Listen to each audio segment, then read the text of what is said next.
Hello everyone, it's day 46 and today I have April 18, 2024 Indian Express newspaper and found three important articles over the explained page as usual. So let us start reading these newspaper articles. So first article is about the why Chinese economy is growing faster than expected. So what lies ahead? So let us see what is the secret behind the China's growth rate. China has reported a stronger than projected economic growth of 5.3% in the January March quarter of 2024, despite challenges ranging from a lingering property market downturn to continued sluggishness in domestic demand. The quarterly gross domestic product print is sharply higher than the 4.8 to 5% growth projected by economists and more than the 5.2% expansion recorded in the fourth quarter of the last year. So drivers of the growth. What are the drivers of the growth? The numbers released by China's National Bureau of Statistics on Tuesday showed growth was propelled by an expansion in the services sector and upbeat external demand that boosted export growth, especially in the industrial sector. Fixed asset investment grew by 4.5% in the first 3 months of the year, indicating government support to growth. This is despite the weakness in February when industrial production was disrupted by the Chinese Lunar New Year holiday. There are, however, question marks over how enduring the government support would be in the coming months. Amid the overall positives, the jobless rate has come in at 5.2% for March, which is a remarkably low for an economy set to be undergoing a transition. The unemployment rate for 30 major cities was even lower than the nationwide figure. So, what are the potential headwinds? Economists find it hard to come up with a constant, consistent read through the Chinese GDP data because of the multiple pressure points. The trade friction with the US is an issue, with Washington having slapped higher tariffs on Chinese exports, which has progressively clouded Beijing's trade forecast. The slowdown in some economies of the Western Europe, especially Germany is another major economic risk factor of China. Retail sales grew by 3.1% in March on a year-on-year basis compared with a combined growth of 5.5% in January and February. The slowdown the slowdown in consumption will be continuing worry for the Chinese policymaker going forward, given how strongly retail sales are tied with the consumption story. For a lot of Chinese people, investable surpluses are stuck in real estate investment that are now mired in delays. This in turn impacts their spending on goods and services. China's troubled property market, a key drag on GDP growth last year, continued to disappoint, with the investment decline in the sector deepening to 9.5% in the first quarter on year basis compared to a slide of 9% in the first 2 months of the year. While some of the latest growth trends are being attributed to an ongoing reallocation of the investment from the real estate to manufacturing, the big question is whether this is likely to endure and whether the government has resolved and resources to continue doing the heavy lifting to drive up growth. So, what must be kept in mind is that the total fiscal expenditure from the government is pegged at about 8.3% of GDP this year, which is only marginally higher than last year's, according to Moody's estimates. So, it might not really be a major stimulus on a net basis in the coming quarters. The broader impact, any uptick in the growth figures of the world's second largest economy would have an impact on global growth. More than 5% growth for a 18.6 trillion economy is by no measure a small achievement. This is even some important. This is even more important given that China's growth averaged 10% a year in the 3 decades after the economic reforms in 1978. The World Bank had forecasted that China's growth to be 5.2% in 2023 before it slowed to a projected 4.5% in 2024. The tough challenge for Beijing, therefore, would be to keep up the economic growth momentum at the January March rate in the coming coming quarters. The growth outlook is clouded by continued weaknesses in the real estate sector and an anticipated weakness in global demand over the short term. Add to this intrinsic structural constraint to growth, including high debt levels, an aging population, and slower productivity growth than in the past. The big risk, if the property sector downturn were to extend beyond initial expectations, impacting consumer sentiments and spending. This could have a cascading impact, putting pressure on suppliers, creditors, and local government revenues, and lead to a lead to a slide in public investment, a major factor that supported growth during the latest quarter.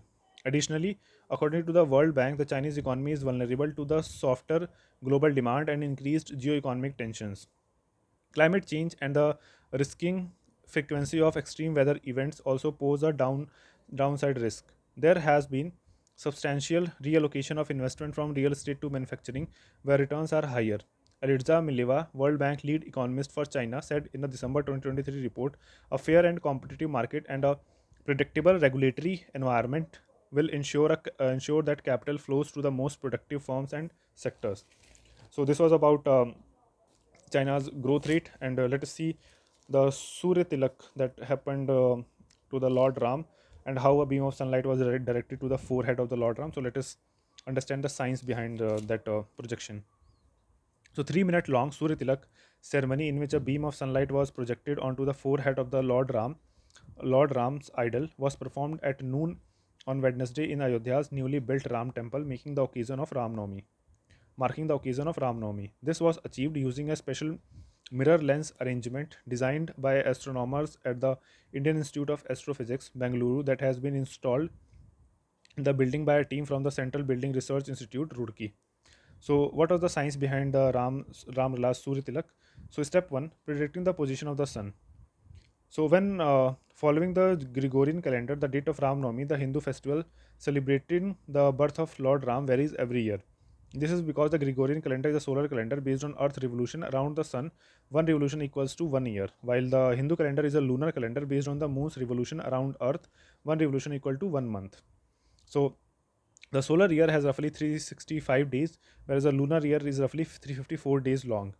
Given that the IIA team's brief was to channelize the sun's rays such that they fall on the Ram idol's forehead on Ram Navami, its first task was to calculate the position of the sun in the sky on that day in any given year. So, astronomer Annapurni Subramaniam, director IIA, told the Indian Express that there were two challenges to address, the first of which was to estimate and predict the position of the sun in the sky on a particular day in a particular year. So, step 2: to channelize the sun's rays to fall at the desired spot. After astronomers estimated where the sun was in the sky, their second task was to channelize the sunbeam in a manner that it will fall on the idol's forehead for a certain amount of time, Subramaniam said. The IIA team, which began designing the apparatus 3 years ago, proposed a four mirror and four lens array for this purpose. The first mirror, responsible for receiving the sunlight, has to be positioned at an angle along the path of the sun rays. She explained. The light would then be reflected to three other mirrors and would pass through the lenses until it was to be desired intensively and would be directed to the idol's forehead. The mirrors would direct the beams while the lenses would make them converge to the required intensity. This optomechanical system operates on a principle similar to that of periscope. Given that the sun's position vis-a-vis the first mirror will vary each year, a specially designed 19-gear system was built to make a requisite adjustments. Once a year, one tooth of the gear will have to be manually turned so that an angle of the pickup mirror, first mirror, is adjusted and it is ready to capture the sun's rays, Subramaniam said.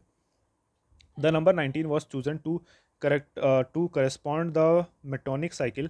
A period of 19 years is where there are 235 lunar months, after which the moon's phases recur on the same days of the solar year. This means that every 19 years the system will effectively reset and recycle will then begin again. Okay, but temple is not complete. This is not the final step. The glass tube setup housing the lens and mirror runs from the third floor of the temple all the way to the sanctum sanctorum. This huge setup requires precision handling and a clean environment to operate. The IIA team was specially concerned about the final mirror position inside the sanctum sanctorum, where havans general activity and havans can lead to soot and dust gathering. So care must be taken to prevent the fumes from the sanctum sanctorum from reaching the final mirror. The lenses and the mirror should not get clouded, Subramaniam said. This is why the design allows the final mirror to be opened and cleaned if required. Since the construction of the temple is yet to be complete, the installation of the final system has not yet taken place.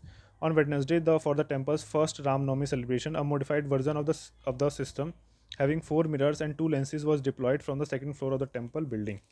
Okay, so this was about the. So actually, the system works on the principle of periscope. So an interesting phenomenon that took place in the Dubai last day. So let us see that how the rain impacted the Dubai, and also the sky has started seeing uh, green. So let us see what is the reason. So UAE recorded the heaviest rain after a several thunderstorm hit the country on Monday night, killing at least one person and causing damage to homes and businesses. According to the state-run WAM news agency, the rain was a historic weather event that surpassed anything documented since the start of the data collection in 1949. That was before the UAE was established in 1971. Heavy rain is unusual in the UAE, which is an arid Arabian Peninsula country. However, it occasionally rains in the region during the cooler winter months. So what happened? The thunderstorm began on Monday night and by Tuesday evening had dumped more than 142 millimeters of rain onto the desert city of Dubai. Usually, the city witnesses this much rain in a year and a half. An average year sees 94.7 of rain at Dubai International Airport. The heavy rain led to disruption of air travel as flights were either diverted to be delayed. Observations at the airport were temporarily suspended for 25 minutes on the Tuesday afternoon. Across Dubai, homes were flooded and vehicles were abandoned on roadways. Popular shopping centers like Dubai Mall and the Mall of the Emirates were also flooded. The city of Al Ain, which is nearly 130 kilometers away from Dubai, witnessed record rainfall of 254 millimeter. So, what led to this heavy rainfall? So, primary reason for this heavy rain was a storm system which was passing through the Arabian Peninsula and moving across the Gulf of Oman. According to a report by the Associated Press, the rain could have been exacerbated by cloud seeding, a process of spraying salt mixture in clouds that would result in the condensation of the cloud and eventually cause rainfall. The UAE's National Center for Meteorology had flown six or seven cloud seeding flights before the rain, the AP report said. Some experts suggested that the climate change could also be the behind behind this heavy rain. The UAE's average surface temperature has increased by zero point 0.4 degrees Celsius between 2003 and 2022. Higher temperatures cause evaporation of water not only from the land but also oceans and other water bodies, meaning a warmer atmosphere holds more moisture. For every 1 degree Celsius rise in average temperature, the atmosphere can hold about 7% more moisture. This leads to an increase in precipitation intensity, which ultimately can cause severe flooding. However, it is extremely difficult to attribute any particular extreme weather event to climate change. Multiple factors like patterns of natural climate variability, such as El Nino, contribute to such event. Okay, so El Nino and cloud seeding and climate change. These three things have been blamed for the UAs.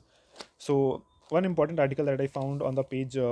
Actually, there are many important articles. First is about the Musk likely to unveil $2-3 billion India investment during this visit, and one was about this economy projected to grow at 6.5% in 2024. So UNCTAD report. Okay, India's economy is projected to grow by 6.5% in 2024, according to a report by UN, which noted that multinationals extending their manufacturing processes into the country to diversify their supply chains will have a positive impact on Indian exports. UN Trade and Development, in its report released on Tuesday, said that India grew by 6.7% in 2023 and is expected to expand by 6.5% in 2024, continuing to be the fastest growing major economy in the world. The expansion in 2023 was driven by a strong public investment outlays as well as the vitality of the service sector, which benefited from robust local demand for consumer services and firm external demand for the country's business services exports, the report said, adding that these factors are expected to continue to support growth in India in 2024. The report also noted the increasing focus by multinationals on India as a manufacturing base as they diversify supply chains, a reference to China. So this was about that UNCTAD report has projected that India will grow by 6.5%. So that's all from today's newspaper.